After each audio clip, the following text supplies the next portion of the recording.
guys, I hope you're well. I am excited to talk to you about chapter 2 of The Power of Now. I've actually read the whole book now. You might have seen the video on the first chapter that I did. I hope you liked it. If you did see it, let's get straight into chapter 2. This book took me quite a while to read, and I thought it was quite a lot to take in and process. It's had such an impact on me. In one way, I've read things and I've been like, yes, like this all makes such sense. And then in another way, I feel like it's really taught me a lot as well.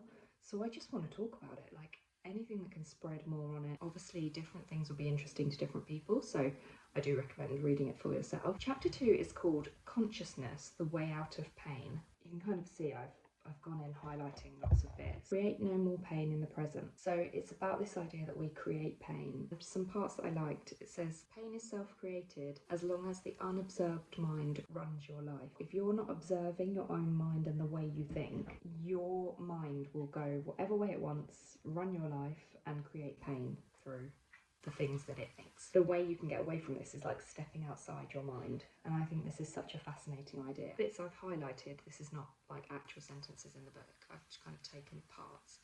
Pain is non-acceptance, unconscious resistance, some form of judgment. And I took these parts because I thought it's definitely unconscious resistance. I notice that in things like I'll be uncomfortable about something and then it's like you're resisting just accepting it. If you can accept that it's a fact, it's much easier to not feel so hurt by it. It's like, you know, if someone's acting a certain way in your life, if you can accept that that is just the truth and that is how it is, it becomes a lot less painful when you go, okay, that's how it is, rather than this like non-acceptance. No, but it shouldn't be this way, or why is it like this? And some form of judgment. Again, like judgment all comes from the mind and the things we've learned to judge through our own kind of how we've learned right and wrong and what to think of things. And again, that's all made up by our mind. So when we're judging, what are we actually judging?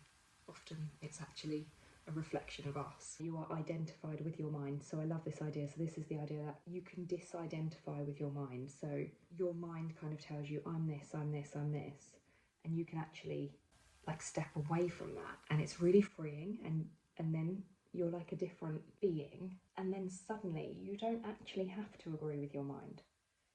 And that's like the key to starting to change things. So when your mind's going, oh, you couldn't do that or something, you can go, wait a minute, why do I think that? And that's painful. Oh, you can't do that. You're not good enough to do that. That's a painful thought and feeling. You've created that pain because you're being your mind and you're letting your mind talk to you that way or make that decision for your life. If you can remove yourself from that and disidentify, you can go, hang on, mind, where did you learn that? Probably childhood. Why? Your parents might have even unconsciously taught you that. Why are you keeping that as a truth in your mind? You can only start asking yourself these questions once you start disidentifying from the mind and actually looking at things from this perspective. So it's about honouring and accepting the now, freeing the egoic mind. This is all actually attached to the ego. Once you remove yourself from that, just I think beautiful things start to happen. I love this as well. This is about time. It says, imagine the earth devoid of human life, inhabited only by plants and animals.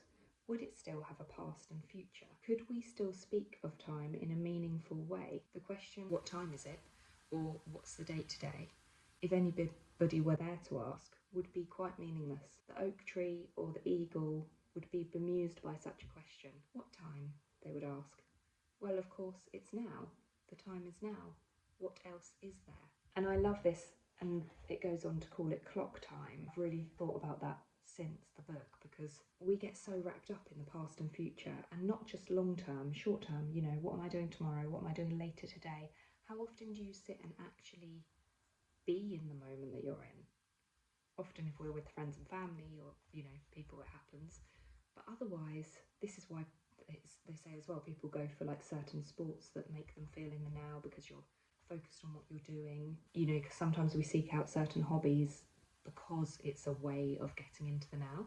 But it's the idea that actually we can practice that in our everyday life and we don't have to go out and do all these extreme things. We can actually learn to be in the now, whatever we're doing. And that is the key to joyfulness. This is a part that I've highlighted as well.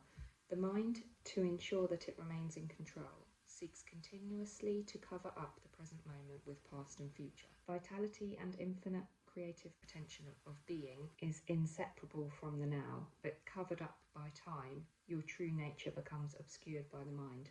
So this is the idea that actually you've got this infinite creative potential in the being that you are, this vitality, this amazing person inside, but it's covered up by time and living to time, and yeah, your true nature kind of becomes obscured. You know how if you're, doing something with friends or whatever and you really feel like you're being you, it's because you're in the being state. So you're really being able to be yourself and be in the moment. And we all know how amazing that feels. So it's more about that. I've highlighted, if you no longer want to create pain for yourself and others, if you no longer want to add to the residue of past pain that still lives on in you, then don't create any more time. Realise deeply that the present moment is all that you have.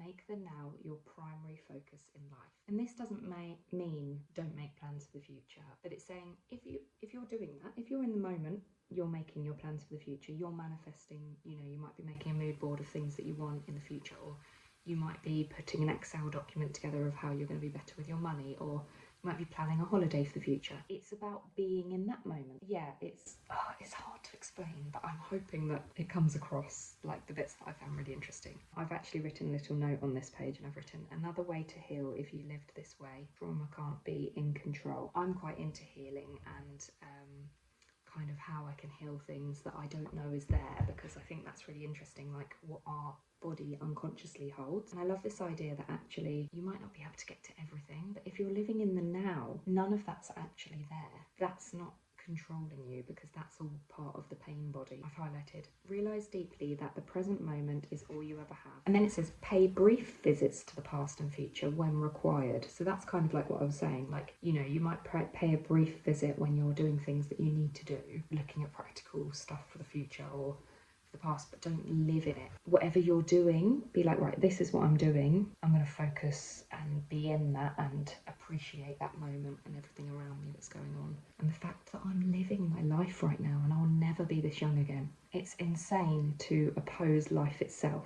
And yet the moment that you're in right now is your only, is life. The next moment you're in, that's the only way you're experiencing life. You're never going to experience tomorrow until it's your now. Say yes to life, working for you rather than against you. You can see, if you say yes to life, you will see how life starts working for you rather than against you. Observe how the mind labels it. Again, this is like when you're outside and you're being the watcher of your mind, you can start really observing like how you label things, how judgmental you are, why you're judgmental about certain things. Judgment creates pain and unhappiness.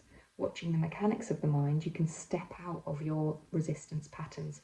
So almost like with that healing stuff about being in the present and then not creating more pain, when you're being that watcher and you see things that you do, you're able to notice and eradicate them and make sure that you're not making more pain.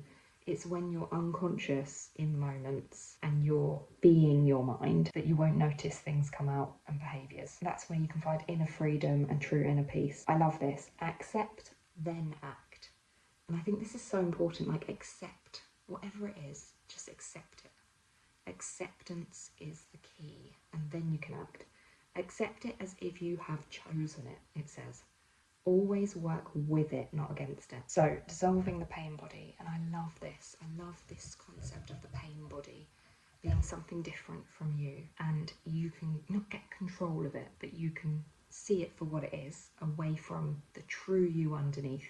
And I really get this because I've had things where people in my life and I just think, I love them, and I can see the trauma on top of them and ways they act that is the trauma, that is not them. And it says there somewhere in this book actually about, when you're with someone and then suddenly you see a side of them that you've not seen before, maybe it's not that nice, and you think, oh, I didn't know you were like that. And it's like, that deep down in their heart, in their soul, that's not them. That's some trauma that's created this pain body that's, emotional about something or angry, whatever it is, like they're reacting from that. And this is what this is saying, like that's your pain body on top of who you actually are underneath and who you can access if you can remove yourself from the pain body. Some people live almost entirely through their pain body, and this is that idea, I'm sure anyone who's watching this will know of someone, you know, there's maybe ourselves as well, like there's many people in life that live as their pain body. So this is like when you attach yourself to your coping mechanisms, or you're kind of a victim to what you've gone through. So like if something's happened to you years ago and you attach it to who you are, that's living through your pain body.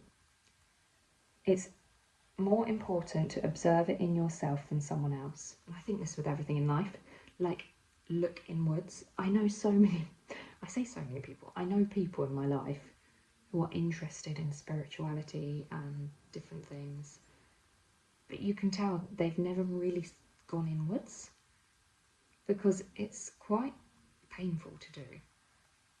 And I hadn't done it. I was one of them people because probably until about 3 years ago I hadn't looked inwards at all. I didn't realise I hadn't. I thought I analysed myself a lot. What I found out was that actually I spent all my time analysing everyone else in my life to understand how to navigate life with them all. When like my journey to healing, what I needed to do was look inwards and see, what do I take responsibility for? How do I act? Watch out for any sign of unhappiness in yourself, and what are my boundaries and what are the boundaries I haven't got in place that I need to, and things like that. Irritation, impatience, somber mood, desire to hurt, anger, rage, depression, need to have some drama. These are all things to notice in yourself. If you have any of those things that come up, feel it, accept it. Accept yourself however you come, however your pain body turns up. Go, I see you, I accept you. Now let's look at why you're here. It can only survive if it gets you to unconsciously identify with it. This is when it becomes you, okay? When you go, oh, that's just me. Oh, that's just how I am. No, that doesn't have to be. And this is the most freeing thing. Like, it doesn't have to be if you don't want it to. Ways you've always been, you can change it. Which is, how exciting is that? If you feel stuck in a rut, how exciting is that you can actually change things? It will feed on any experience that resonates with its own kind of energy. Anything that creates further pain in whatever form: anger, destructiveness, hatred, grief, emotional trauma. The pain body will create a situation in your life that reflects back its own energy frequency for it to feed on. Pain can only feed on pain. You know when people say, like, if you had abusive parents, sometimes you'll get into abusive relationships. Is that kind of cyclic pain that they're talking about here. Once the pain body has taken you over, you want more pain. You become a victim or a perpetrator. You are not conscious of this. These are just bits that I've highlighted. This isn't the whole thing. You will claim that you don't want pain. But if you look closely and you be truthful with yourself, you will find that your thinking and your behaviour is designed to keep that pain going for yourself and others. So for example, when I'm feeling really rubbishy, I can't help myself.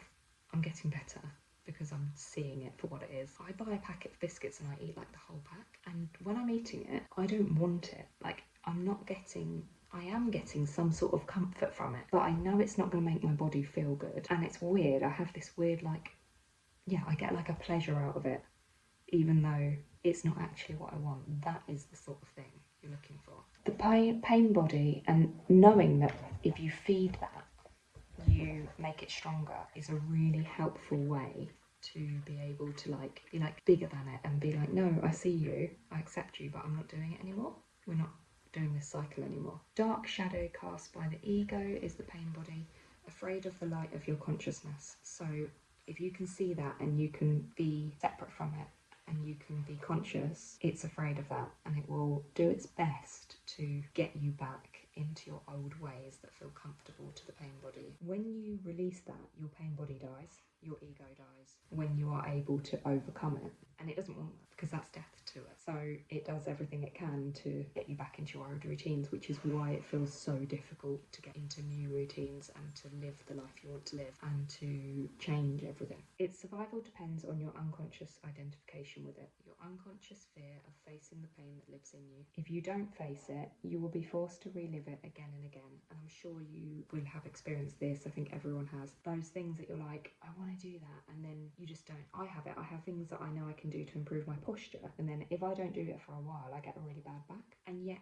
I know I feel better if I do it every day, but have I ever been able to do 7 days in a row? Never. I just fall back into my routines. You have to be strong, and it's hard. I'm definitely on my own journey. I'm not there yet, but this book has really helped. It is an insubstantial phantom that cannot prevail against the power of your presence.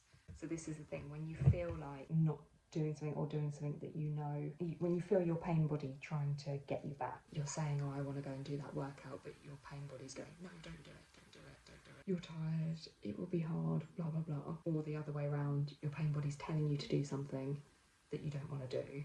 So yeah, you've got a habit you're trying to stop, and you, oh, go and get that glass of wine. No, just have it. Like, you need it. It will make you feel better. You deserve it. You can try again tomorrow. It's just one more day. All of that. Accept it. Hear it. Imagine that it's someone else talking to you. Separate yourself from it, and suddenly it will become a lot easier to make your own decisions away from it. The pain body doesn't want you to observe it directly and see it for what it is. The moment you observe it, feel its energy field within you, take your attention into it, the identification is broken.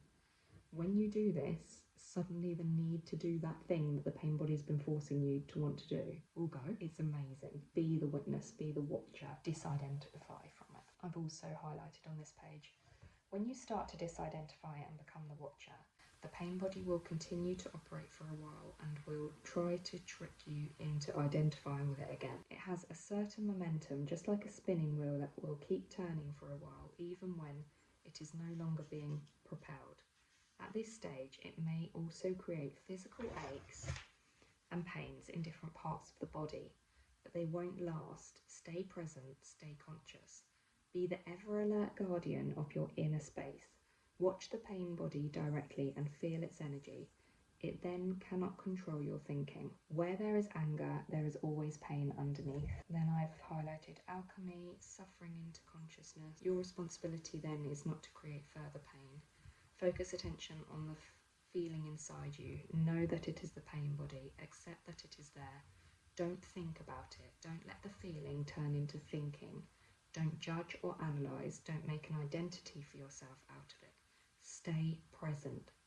Continue to be the observer of what is happening inside you. Become aware not only of the emotional pain, but also of the one who observes, the silent watcher. See what happens. A rapid transmutation of all past pain becomes possible. Ego identification with the pain body. So this is about when your ego is linked to the pain body. You may encounter intense inner resistance to disidentifying with your pain. This is when you have let your pain, stories in your life that have been difficult, whatever the pain body is, you've allowed that to be part of you. You might have something that kind of affects your body, and then you decide that that's part of your sense of self and who you are. Your sense of self is invested in it, your unhappy self. You believe that this is who you are. You have an unconscious fear of losing your identity. It's very scary to think of losing our identity and being like, who are we? And sometimes when you've got such a lot going on in your pain body, it can have formed so much that you're like, well, that's me. Like, who am I without that? So you hold on to it, even though it's not actually serving you, but it's scary to know what there is without it. Observe the resistance. Observe the attachment to your pain. Observe the peculiar pleasure you derive from being unhappy. Compulsion to talk or think about it. Resistance will cease if you make it conscious. So see if there's something that you naturally talk about, you naturally moan about, and you actually kind of want that there, and you don't even realise that you've got it, where if that was gone, what would you do? I actually think I've just literally on the spot had a thought that I think I might have this with money problems. Like, it sounds weird, but I've realised that I think in a weird way I like to be struggling financially, which is weird to say. But whenever I've got a certain amount of money, it's almost like if I'm not struggling, I find it hard to know what to do, and I've got to sit with that. That might be a thing for me. Because I kind of identify with being careful with money, getting the most for my money that I can. So I think, and I know I've got a lot of psychological things about money, around money, I think we all do, but that's interesting. I need to sit on that. Only you can do this. To be such a fire is one of the functions of a spiritual teacher. Oh, that's something different. The origin of fear. You don't need fear to avoid unnecessary danger, just a minimum of intelligence and common sense. I really like this. This is about fear. It's like, don't you need fear to make sure you keep yourself safe? And it's like, no, if you've learned things and you're intelligent enough and someone says to you, don't do that thing because this will happen, that's enough to not do that thing. You don't need to experience the fear feeling to not then do that thing. Fear comes in many forms: unease, worry, anxiety, nervousness, tension, dread, phobia, and so on. And this is all around what might happen, not what's happening right now. You can always cope with the present moment. You cannot cope with the future because you never get to actually be in it. As long as you are identified with your mind, the ego runs your life. Ego is very vulnerable and insecure. It sees itself as constantly under threat. Emotion is the body's reaction to the mind. To the ego, death is just around the corner. That's why the ego can't afford to be wrong. And you might have experienced this with someone where they so can't be wrong about something and you think, this is very over the top about this thing. It's not about that thing. They've identified with it where if they are then wrong, the ego dies, and that's such a terrifying thing that they are literally experiencing fear. So that's why they can get so emotional about something, and so where you could think you are being so over the top about it. It's a different emotional experience for them. And I think understanding that in others as well can help you be really much more empathetic around the ways that people act over things. Once you have disidentified from your mind, whether you are right or wrong makes no difference to your sense of self at all. The forcefully compulsive and deeply unconscious need to be right will no longer be there. There will be no aggressiveness or defensiveness about it. This is what's really nice as well, is when you've got this, and I do feel like I've hit this in lots of ways, if someone talks to me about something and they disagree with me and they have a strong opinion, I never feel like emotional about it. If I feel comfortable with myself and my own decisions and why, and suddenly you'll talk to someone, and if it's something that, you know, there's big disagreement on, there'll be all this emotion in someone and you suddenly can see it because you're someone that, you know, you don't have it back. And actually you can have a disagreement and they can say something you disagree with, but you don't get that same, it's really refreshing, you don't get that same frustration that they don't agree with you, or that they don't see things in the way you see things or understand you. It's like it doesn't matter as much anymore, and the reason is because you know that you are not your opinion, so they're not actually judging you and your character or anything that you identify yourself with, because you're not identifying yourself with it. It's just, that's how it is. It's also then a lot easier to change your mind on things as well. If you hear some new information, you don't feel like, oh well, I've always thought that and that's who I was and now I'm changing that, because it's not who you were, it's just something that you thought at the time and now you've changed, and like your opinion on that thing, and that's absolutely fine. That it's not a reflection of you. Watch out for any kind of defensiveness within yourself. What are you defending? The unconscious pattern will then quickly dissolve. This is the end of all arguments and power games. Power over others is weakness disguised as strength. True power is within, and it is available to you now. Anyone who is identified with their mind will have fear as a constant companion. The ego's search for wholeness. An intrinsic part of the egoic mind is a lack or incompetence of not being whole. In some people this is conscious, in some it is unconscious. Then I've highlighted, even when they attain all these things, they soon find that the whole is still there, that it is bottomless. You'll probably know this is like when really successful people say, you know, you can be a millionaire or a billionaire and it will still never feel enough. That idea that, you know, there's going to be something you can obtain that's going to make you feel better. And then if you actually reach all of that, you cannot delude yourself anymore. So you realise that it's not out there to find the wholeness feeling, it's within. The secret of life is to die before you die and find that there is no death. I really like this. Death is a stripping away of all that is not you. So this again is all that identification with the mind and so much that you've unconsciously and consciously been taught and decided to hold on as your truths and as your identity, when actually there's a being in there that is not all of those things and not all of those judgments and those it must be like this things, which is really exciting. I love this book. Anyway, that's chapter 2. I'll do a different video on chapter 3. I hope you enjoyed this video. I hope I made any sense. If you have anything to say, if you've read this book, if you've got anything to say over things that I've just said, please comment. It's lovely to hear and chat to people. And yeah, if you're as excited about this book as me, I would love to hear from you. I've just found it brilliant. Speak soon on chapter 3.